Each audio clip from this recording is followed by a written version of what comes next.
अगले दिन जब राजा भोज सिंहासन की ओर बढ़े तो रतिबाला नामक पुतली प्रकट होकर बोली, पहले मेरी कहानी ध्यान से सुनो, फिर इस सिंहासन पर बैठना। राजा भोज रुक गए। पुतली कहानी सुनाने लगी। एक दिन राजा विक्रम अपने राजमहल से गायब हो गया। वो भिखारी का वेश बनाकर गांव-गांव घूमने लगा। एक दिन जब वो किसी गांव से गुजर रहा था तो एक स्त्री के रोने की आवाज सुनाई पड़ी। राजा विक्रम उसके पास जाकर बोला, तुम्हें क्या दुख है बहन? स्त्री रोती हुई बोली, आज महाजन का आखिरी दिन है, उसका कर्जा हम नहीं दे पाए। आज वो मेरे पति को हंटरों से मारेगा। कर्जा ना चुका पाने का यही दंड पंचायत ने दिया है। तुम्हारा पति कहाँ है? वो खेत पर है। क्या दूसरा आदमी उसके बदले इस सजा को नहीं भोग सकता? भोग सकता है, पर हमारी मदद कौन करेगा? तुम्हारे पति के स्थान पर मैं तैयार हूँ। स्त्री आश्चर्य से देखती रह गई। उसे विश्वास न आया और बोली, क्या तुम सच कह रहे हो? हाँ बहन। तभी महाजन अपने नौकरों के साथ आ गया। राजा विक्रम ने अपने को पेश कर दिया। महाजन ने उसे बहुत समझाया कि तुम उसके बदले में मत जाओ, परंतु विक्रम नहीं माना। तब महाजन के नौकर राजा को घसीट कर ले गए। स्त्री दौड़कर अपने पति को बुला लाई। फिर पति पत्नी दोनों जय जयकार करते वहां पहुंचे जहां पर राजा विक्रम को हंटर लगने वाले थे। महाजन ने विक्रम को पंचायत के सामने पेश किया। एव जी हंटर खाने के लिए तैयार है। पंच आश्चर्य में पड़ गए।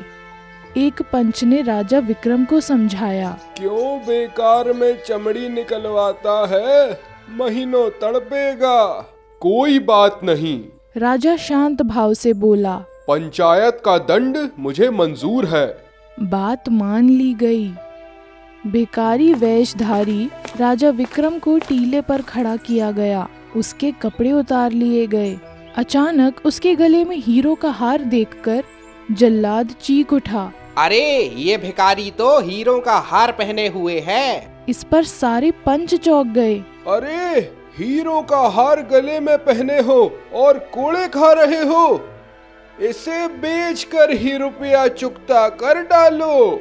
राजा विक्रम ने हीरे का हार उतार कर दे दिया। हीरो का मूल्यवान हार देखकर पंच हैरानी में पड़ गए। सबके मन में एक ही सवाल आया, ये हार भिखारी के पास आया कैसे?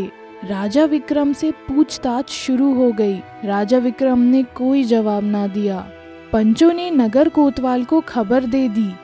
नगर कोतवाल दौड़ कर आ गया। वो हार देखकर बोला, ये हार तो हमारे राजा विक्रमादित्य का है। इस भिखारी के पास था। ये भिखारी? शहर कोतवाल ने भिखारी को देखा तो देखता ही रह गया। उसकी आंखें फटी की फटी रह गईं। भिखारी के वेश में उसने राजा विक्रमादित्य को पहचान लिया। एक पंच चीखा, देख क्या रहे हो? इस भिखारी को पकड़कर राज दरबार में पेश करो। शहर कोतवाल राजा विक्रमादित्य के पैरों पर गिर पड़ा। अन्नदाता, अन्नदाता, हमें क्षमा करें। पंच आसमान से गिरे। तभी नगर कोतवाल चिल्लाया, ये भिखारी नहीं, हमारे राजा विक्रमादित्य हैं। बस फिर क्या था, सब राजा विक्रम के चरणों पर लौटने लगे और उनकी भूरी भूरी प्रशंसा करने लगे। एक गरीब आदमी की सहायता के लिए और पंचायत का सम्मान रखने के लिए हंटर खाने के लिए भी तैयार हो गए। सब राजा की जय जयकार करने लगे। अपनी प्रजा का इतना प्रेम देखकर राजा विक्रमादित्य गदगद हो गए। उन्होंने पंचों तथा नगर कोतवाल को कर्तव्य पालन के लिए पुरस्कृत किया। राजा भोज पुतली ने कहानी सुनाकर कहा, हमारा राजा विक्रमादित्य इस प्रकार का दयालु और प्रजा वत्सल था। क्या तुम में ऐसे कोई गुण हैं? अगर हैं तो तुम इस सिंहासन पर बैठ सकते हो। राजा भोज खामोश खड़ा रह गया। रतिबाला अपनी बात कहकर हंसती हुई अंतर्ध्यान हो गई। राजा भोज सिंहासन के पास से हट गए।